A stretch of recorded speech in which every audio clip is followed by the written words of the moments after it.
Cara mudah in between.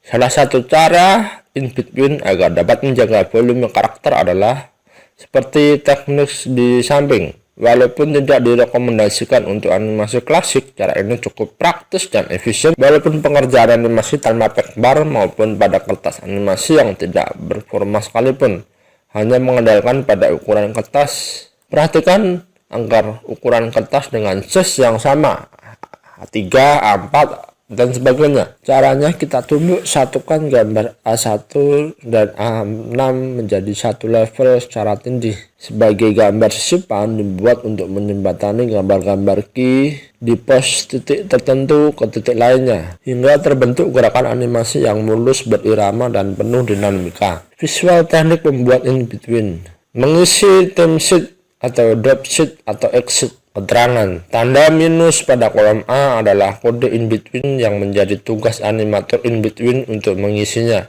Pada kolom kamera terdapat kerucut sebagai instruksi adanya zooming hingga close up. Pada kolom dialog terdapat tulisan "Hai" merupakan ucapan karakter pada audiensnya. Dialog total durasinya 31 frame. Yang keempat, continuity. Aspek penting pada penggarapan key drawing animasi adalah faktor continuity yang berhubungan dengan komposisi, angle atau sudut panjang, serta aksesori yang melekat di tubuh karakter. Sebagai satu kesatuan, kontinuitas adalah bagian dari hukum sinematografi. Misalnya, saat suatu karakter menyandang senjata pedang di pinggangnya, aksesoris atau kelengkungan seperti itu atau properti harus tetap melekat di tubuh karakter, kecuali ada alasan tertentu sebagai pedang itu dibuang dan kejadian yang menghilangkan kelengkapan itu. Kita lihat pada adegan dialog pingpong ini. Perhatikan posisi masing-masing yang tetap di tempatnya. Yang kelima, flipping. Pada animasi tradisional dengan materi kertas gambar, seorang animator akan terus memonitor sketsa gerak animasi yang dibuat untuk memastikan sekuensi animasinya sesuai dengan standar kreativitasnya.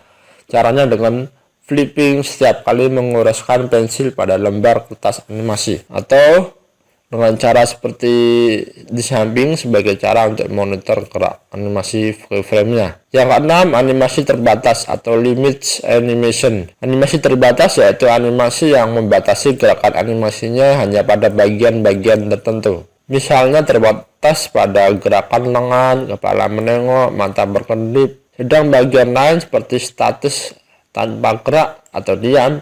Teknik ini umumnya digunakan untuk animasi serial televisi karena mempercepat proses pengerjaan dan irit untuk cara mengejar tayang. Bila pada animasi penuh atau full animated, gerakan animasi adalah 24 gambar setiap detik. Pada animasi terbatas cukup 6-8 gambar setiap detik. Artinya setiap gambar digandakan menjadi 3 frame agar mencapai standar 24 frame atau animation tree. Seperti contoh gambar di samping, bagian badan hingga kaki berstatus diam tanpa gerak kecuali lengan, kepala atau kedipan mata menjadi target gerak animasi. Termasuk animasi Shihuma yang hanya 6-8 gambar saja setiap detik atau film-film animasi garapan PPFN lainnya. Yang ketujuh, grafis animasi. Pada animasi Disney, tarikan garis atau grafis animasi menjadi unsur penting, merupakan salah satu ciri khas keindahan gaya animasi klasik. Pada garis animasi Disney terkesan lentur, feminim dengan torean tebal, tipis, mengesankan perspektif bagi pemula yang tertarik untuk menggeluti animasi. Sebaiknya mulai belajar menarik garis gaya klasik sebelum menuju aliran grafis animasi modern. Misalnya membuat garis lurus 30 cm, horizontal, vertikal, oval, bulat, lengkung secara spontan atau satu tarikan. Di samping melatih keterampilan juga melatih kesabaran, ketelitian, dan intuisi hingga muncul sensitivitas bagian mana yang harus diberi garis tebal dan yang tipis. Satu hal penting, bagian volume garis harus konsisten untuk menjaga kontinuitas dan kehalusan animasi. Volume garis yang berubah-ubah menimbulkan efek jerky bila kelak diproyeksikan ke layar. pada studio. Bagi pemula, belajar menarik garis klasik memerlukan waktu berhari-hari bahkan berminggu-minggu untuk sampai pada taraf mampu menarik garis indah. Pola grafis. Secara umum animasi klasik berdasarkan pola grafis pada 3 pola garis. Yang pertama, line of beauty, membuat garis tebal tipis membentuk kurva, memberikan kesan feminim, anggun, dan indah. Line of beauty mengesankan pelajaran sekolah dasar zaman dahulu. Bagaimana menulis huruf Latin secara baik dengan mengatur tebal tipisnya garis. Bila menarik garis ke atas harus tipis, begitu memukik ke bawah tebal. Pada grafik Disney, tebal tipis di samping memberi kesan garis indah, juga kesan perspektif ada kedalaman. Misalnya, pada bola mata yang menyamping menguras bola pada garis sisi kanan dibuat lebih tebal. Angular, bentuk garis lurus yang memberikan kesan kaku, kuat, tegas, dan maskulin. Yang ketiga, geometris memberikan bentuk yang robotik, keras, dan kaku. Line test atau pencil test. Line test atau yang disebut juga pencil test adalah mekanisme dalam produksi animasi sebagai kajian gerak animasi pada tiap sequence yang dipandang perlu. Rekaman gambar yang tersaji umumnya sequence animasi dalam sketsa kasar hitam putih, namun sudah merepresentasikan gerak karakter walaupun belum dilengkapi in between. Suatu presentasi hasil kerja animator di hadapan sutradara maupun animator direktor. Tentu saja tidak sekaligus oke, mungkin akan terjadi revisi berulang kali hingga sutradara dan animation director memberi lampu hijau untuk dilanjutkan ke tahap final. Pada masa lalu, sebelum era digital, gambar-gambar dari beberapa sekuen dan scan animasi direkam menggunakan kamera film hitam putih 16 mm. Proses optik pencucian film di laboratorium broadcasting memakan waktu 2-3 hari. Hasilnya berupa film negatif maupun positif, tidak menjadi masalah. Kemudian seorang editor menjadikan satu roll film atau edit dan dipresentasikan ke depan sutradara dan para kru melalui proyektor. Kini dengan kemajuan teknologi digital, line test dapat dilakukan seketika, instan, tanpa harus menunggu pihak lain. Cukup dengan tombol click and play. Dengan begitu mudah, baik menggambar dengan cara pena digital yang terhubung komputer atau Wacom ataupun tablet digital. Yang ke-10, coloring, pewarnaan. Juru pewarna atau colorist bertugas memberi warna pada karakter sesuai dengan desain karakter dan warna yang sudah dibakukan. Semua data tentang karakter dapat diakses dari storage, tinggal mengait dan menyimpan dalam komputer khusus pewarnaan. Di masa lalu, sebelum era komputer, pewarnaan menggunakan cat akrilik terdiri dari ribuan warna yang masing-masing memberikan kode tersendiri, misalnya pada warna kulit S1 atau skin 1 hingga S4 yang makin gelap. Untuk warna biru dengan kode BL100, BL250, dan seterusnya. Mahalnya harga cat animasi asal Jepang atau Amerika, resikonya bila tidak diakali dengan campuran lain, kualitas warna menjadi doff, tidak cemerlang dan mudah retak.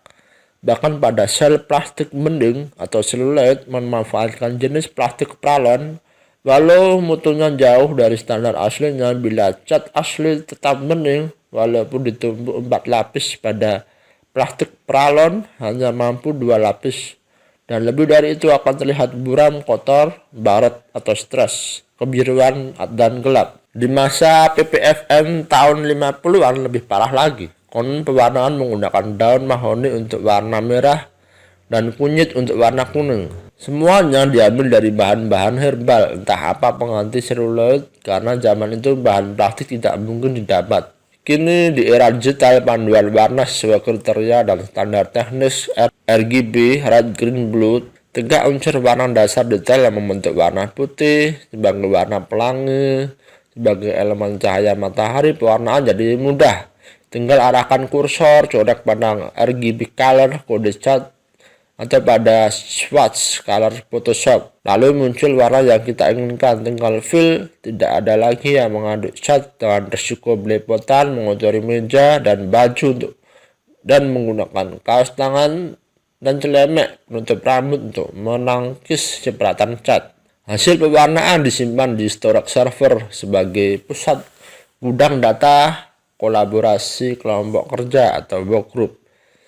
Sebagai gudang server tentu saja berkapasitas besar untuk menampung data hingga ribuan gigabyte sebagai antisipasi segala hal yang mungkin terjadi pada storage. Coloris umumnya menyimpan data hasil kerjanya sendiri di bagian backup. Yang 11, scanning. Setelah proses in-between selesai, lembar-lembar kertas animasi itu pun dimasukkan amplop sebagai data pengerjaan. Berikut layout dan theme sheet. Data jumlah sheet, nomor scan, cut, tanggal pengerjaan, dan sebagainya ditulis pada kolom amplop. Seorang scanner akan kembali memeriksa dokumen perlengkapan artwork tersebut sebelum dilakukan scanning. Semua hasil tercatat rapi dalam pembukuannya. Seorang scanner juga harus memahami teknis pendokumentasian data ke dalam arsip komputer dalam bentuk folder yang mudah diakses dan terhubung ke semua jaringan kerja. Ia bekerja sesuai jadwal, bukan berarti mengejar setoran. Hasil scanning umumnya dibuat turutannya dan dikirim ke pusat data atau storage. Dari storage inilah semua data animasi terpusat untuk dapat diakses semua pelaksana produksi. Kini kemajuan teknologi menciptakan perangkat scan yang mampu melakukan scan 10 hingga 20 gambar sekaligus, sehingga sangat membantu mempercepat kerja produksi. Compositing atau compose. Compositing adalah menyatukan elemen-elemen visual yang terpisah-pisah menjadi satu atau single image. Sama halnya pada pembuatan film hidup atau live action. Teknik menyatukan hasil syuting yang terpisah disebut teknik chroma key, alpha key atau masking, layar biru blue screen atau layar hijau green screen. Seperti yang sudah dijelaskan sebelumnya bahwa pada produksi animasi terbatas, gerakan animasi dipecah menjadi dua elemen, statis atau diam dan bergerak. Pada tahap compositing, elemen yang terpisah disatukan kembali sesuai tertera pada exitnya. Umumnya menggunakan software After Effects atau Photoshop, CTV, dan sebagainya. Tahap selanjutnya adalah menyatukan elemen-elemen yang telah menyatu dengan gambar lain atau background. Pada animasi dengan kategori full animated, pengerjaannya tidak begitu kompleks dibandingkan animasi limit. Cukup dengan menyatukan elemen yang terdiri dari beberapa contoh adegan dalam satu bingkai atau frame dengan gambar latar. Di samping ini, sistem menyatukan beberapa elemen visual dengan dua teknik, yaitu elemen transparan dan teknik masking atau alpha channel. Pada teknik compose ini, sel A dan B dengan latar belakang disebut transparan sehingga mudah dikerjakan. Umumnya dengan format PSD atau Photoshop atau dengan format Targa untuk animasi yang berdurasi panjang 30 hingga 60 menit. Penggunaan cat ini kurang begitu efisien karena pemakan waktu lama walaupun hasilnya terkesan cemerlang. Umumnya studio animasi lebih menyukai penggunaan sistem ini dengan Adobe After Effects yang lazim digunakan dalam studio-studio besar. Pada animasi pendek, beberapa studio memilih dengan kartun television program atau CTV berresolusi rendah. Nah, itu tadi pembahasan tentang tahap produksi. Semoga bermanfaat. Jangan lupa like, komen, dan share video ini jika bermanfaat. Dan jangan lupa belajar hari ini. Bye.